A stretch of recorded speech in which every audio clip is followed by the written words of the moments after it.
ورسوله فقد فاز فوزا عظيما.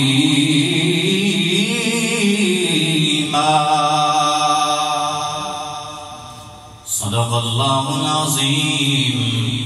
وصدق رسوله النبي الكريم الأمين. بابا بلند الصلاة والسلام عليك يا سيدي يا رسول الله وعلى آلك وأصحابك يا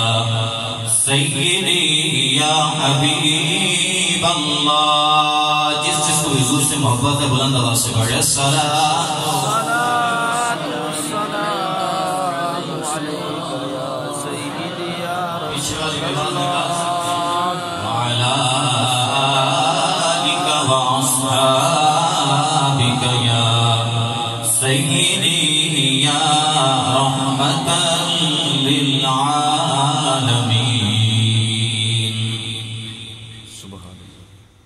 اللہ تبارک و تعالی جل جلالہ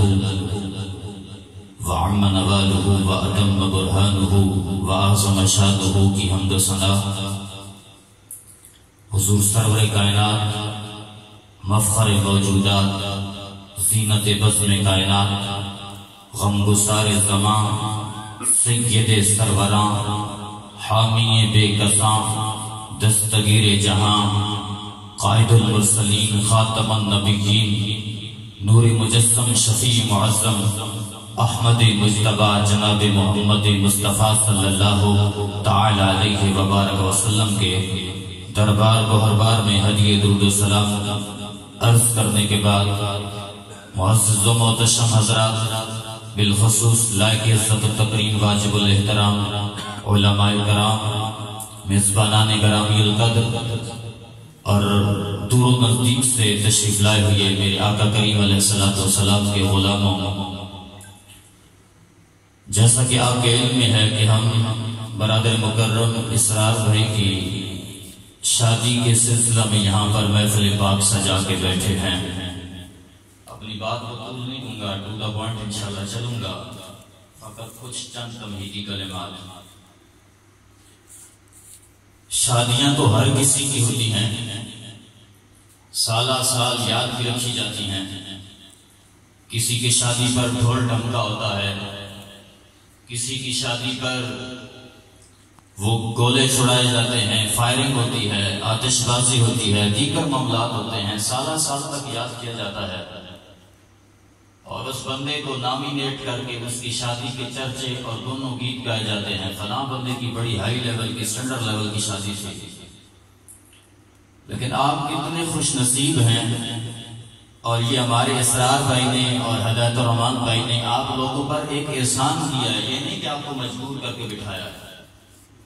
یہ آپ پر احسان کیا ہے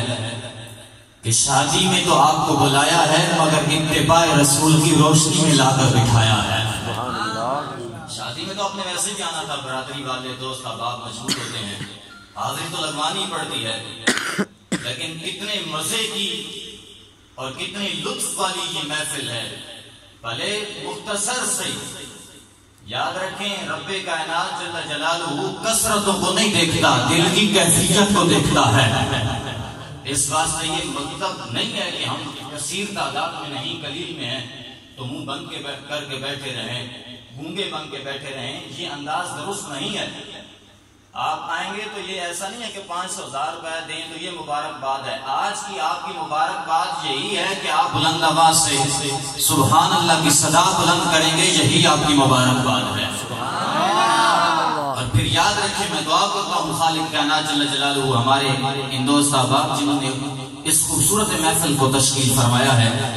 اور اس محفل پاک کا انعقاد کیا ہے، رب کائنات ان کو دین دنیا کی بھلائیاں نصیب فرمائے. اور دعا گو ہوں کہ جتنے علماء کرام، شناخان مصطفیٰ، قرائے کرام، دوست احباب تشریف لائے، رب کائنات سب کی بے حساب بخشش و مغفرت فرمائے.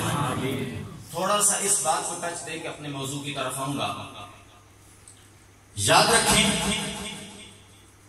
ہر محفل جو بھی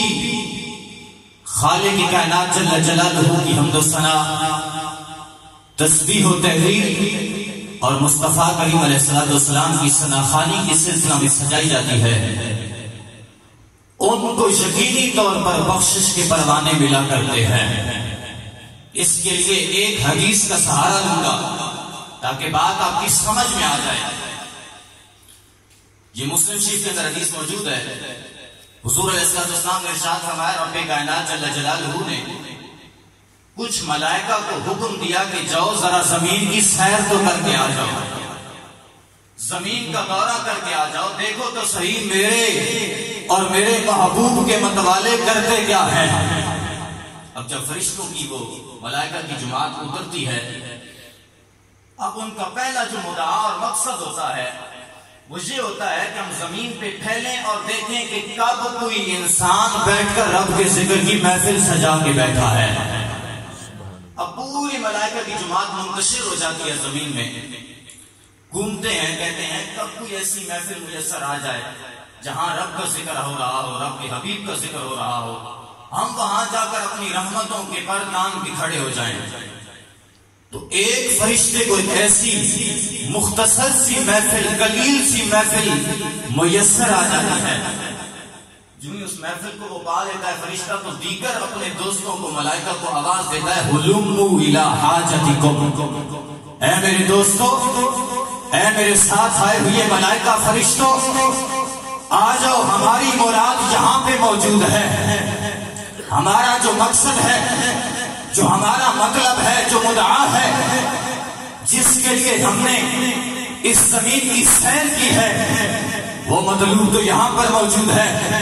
سارے یہاں کے آ کے اکٹھے ہو جاؤ، ان کے سروں کے اوپر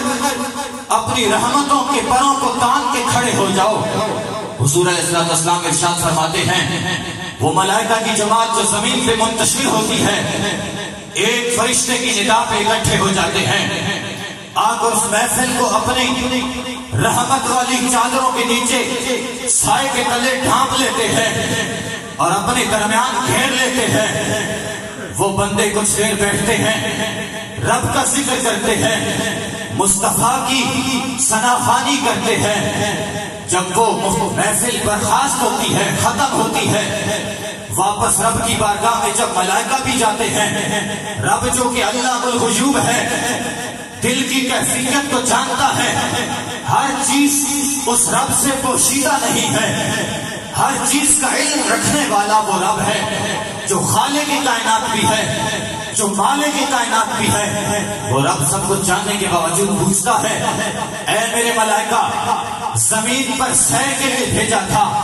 بتاؤ تو صحیح میرے بندوں کو کس حال پہ چھوڑا ہے۔ وہ فرشتے عرض کرتے ہیں، مولا تیرے کچھ بندے تھے، کثیر تو نہیں تھے، قلیل تھے، گنے چنے تھے، زیادہ گیدرنگ نہیں تھی، رش بھیڑ اور ہجوم تو نہیں تھا، کچھ گنے چنے لوگ تھے، مخصوص طبقہ تھا، وہ بیٹھ کر تجھ سے دعا مانگ رہا تھا۔ رب فرماتا ہے، وہ مجھ سے کس چیز کی دعا مانگ رہا تھا؟ عرض کرتے ہیں، مولا وہ تجھ سے جنت کی دعا مانگ رہے تھے، اے مولا وہ تجھ سے جہنم سے پناہ کی استدعا اور التماس کر رہے تھے۔ رب فرماتا ہے، اے میرے فرشتوں، گواہ ہو جاؤ، جس نے بھی وہاں بیٹھ کر میرا ذکر کر کے مجھ رب کی حمد و ثنا کو بیان کیا ہے، تسبیح و تحلیل کو بیان کیا ہے، اے میرے ملائکہ گواہ ہو جاؤ، میں نے جس نے جنت کا سوال کیا ہے اس کے مقدر میں جنت لکھ دی ہے، اور جس نے جہنم سے نجات کی دعا مانگی ہے، میں رب نے اس کو جہنم سے نجات کا پروانہ عطا فرما دیا ہے۔ اب دیکھیں یہ کتنی شان ہے، بات صرف سمجھانے کے لیے ہے کہ جو آپ یہاں پر بیٹھے ہیں یہ مطلب نہیں ہے کہ آپ تھوڑے ہیں تو ہمیں کیا ملے گا، نہیں، بہت کچھ ملے گا۔ فرشتے اپنی رحمتوں کے پروں تلے تمہیں ڈھانپ کے کھڑے ہیں اور یقیناً تمہیں بخشش کا پروانہ رب کی بارگاہ سے ملے گا۔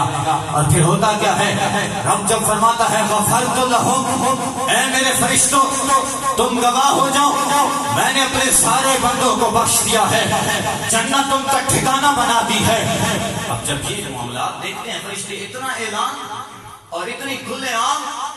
اعلان کر دیا رب نے کہ میں نے سب کو بخش دیا، تو فرشتے عرض کرتے ہیں مولا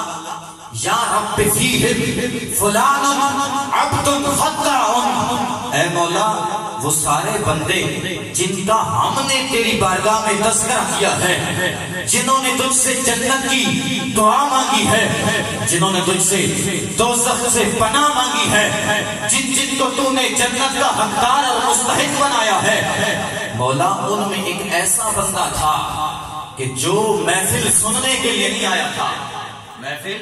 سننے کے لیے نہیں آیا تھا، اور وہ کوئی اتنا نیک بندہ بھی نہیں تھا۔ یا رب فیہم فلان عبد خطاء، یا اللہ وہ تو خاطی بھی نہیں، بہت بڑا خطا تھا۔ ایک ہوتا ہے خاطی چھوٹا گناہگار، اور ایک ہوتا ہے خطا، یہ مبالغہ کا صیغہ ہے، بہت بڑا پاپی، بہت بڑا مجرم۔ اے اللہ وہ ایک ایسا شخص ان کے اندر موجود تھا جو فقط اس نظریے سے آیا ہے، ازہر راہ گزر رہا تھا، فقط ماحول دیکھنے اندر آیا ہے کہ جا کے دیکھو تو صحیح لوگ کر کیا رہے ہیں، آ کر کچھ لمحوں کے لیے بیٹھا ہے، رب کیا اس کو بھی بخشش کا پروانہ ملا ہے؟ رب فرماتا ہے غفرت لہم، وہ تو سب کے لیے تھا لیکن اب اس کے لیے خاص فرمایا لہو غفرت، لہو کو مقدم کیا، کہا میں نے اس کو خاص طور پر بخش دیا ہے۔ جب یہ انعام ہوتا ہے فرشتے عرض کرتے ہیں مولا پہلے اتنی عام معافی کا اعلان کہ غفرت لہم، میں نے سب کو بخش دیا، اور جو گناہگار تھا فقط آ کے اس محفل میں بیٹھا ہے، چند گھڑیوں کا مہمان بنا ہے، اور پھر ہے بھی بہت بڑا گناہگار ہے، بہت بڑا مجرم ہے، اور وہ آ کر کچھ لمحوں کے لیے بیٹھا ہے، صرف ماحول کو دیکھنے کے لیے آیا تھا، نیت اور ارادہ لے کے نہیں آیا تھا، اس نے آ کر تیرا ذکر بھی کوئی نہیں کیا، اس نے آ کر کوئی تیری حمد و ثنا بھی بیان کوئی نہیں کی، اے رب اس کے لیے تو خاص طور پر انعام دے رہا ہے کہ غفرت لہم نہیں بلکہ لہو غفرت، میں نے اس کو خاص طور پر بخش دیا ہے۔ مولا یہ انعام اس کو کس بنیاد پر دیا جا رہا ہے؟ تو یقین مانے آپ کی طبیعت خوش ہو جائے گی کہ ہمارا بھی اگر ان لوگوں میں شمار ہو جائے تو ہمارے بھی پارے نیارے ہو جائیں گے۔ رب فرماتا ہے اے میرے فرشتوں سنو، اس کے لیے میں نے خصوصیت کے ساتھ بخشش کا انعام اس لیے رکھا ہے، ہم القوم لا یشقی بہم جلیسہم، کہا فرشتوں میں اس کو نہیں دیکھ رہا، میں تو اس کی سنگت کو دیکھ رہا ہوں، میں اس کو نہیں دیکھ رہا، میں تو اس کی سنگت کو دیکھ رہا ہوں، میں اس کی صحبت کو دیکھ رہا ہوں، میں اس کی محفل کو دیکھ رہا ہوں۔ وہ آگے بیٹھا کن کے پاس ہے، اس نے سنگت کن کی اختیار کی ہے، کہا میرے فرشتوں وہ جن کے پاس آ کے بیٹھا ہے وہ میرے اتنے برگزیدہ بندے تھے، وہ اتنے عز و انکساری والے تھے، وہ اتنے زہد و تقوی والے تھے، وہ اتنے نیک اور پرہیزگار و متقی ہیں کہ اے میرے فرشتوں اگر کوئی چند لمحوں کے لیے ان کے پاس بیٹھ جاتا ہے میں اس کو بھی محروم نہیں چھوڑتا۔ ہم القوم لا یشقی بہم جلیسہم، ان کی محفل میں کوئی آ کر بیٹھے فقط کچھ لمحوں کے لیے بیٹھے، میں رب اس کو بھی جنت کا حقدار بنا دیا کرتا ہوں۔ کیا پتا ہمارے اندر کوئی ایسا بیٹھا ہو جو اتنا نیک ہو، زہد و تقوی والا ہو، عز و انکساری والا ہو، جو علماء کرام بیٹھے ہیں، کیا پتا ان کے ذریعے سے ہمیں بھی نجات کا پروانہ میسر آ جائے۔ محتشم حضرات جو بیٹھنا ہے کچھ وقت، تو ابھی کوئی سستی ہے، سستی کو بالکل دور کر دیں۔ آپ کے ذوق پر مجھے ڈیمانڈ ہوئی تھی آؤں گا، لیکن اگر آپ سست رہیں گے تو میں ویسے ہی سست ہوں، آپ نے سست نہیں ہونا۔ پھر ایک بنیادی طور پر بات اس کو ٹچ دے کر اپنے اسی موضوع پر جو آیت پڑھی ہے اس کی طرف آؤں گا، بالخصوص چونکہ ہمارا شادی کا موضوع ہے، اور ایک چیز کی میں بہت بڑی کمی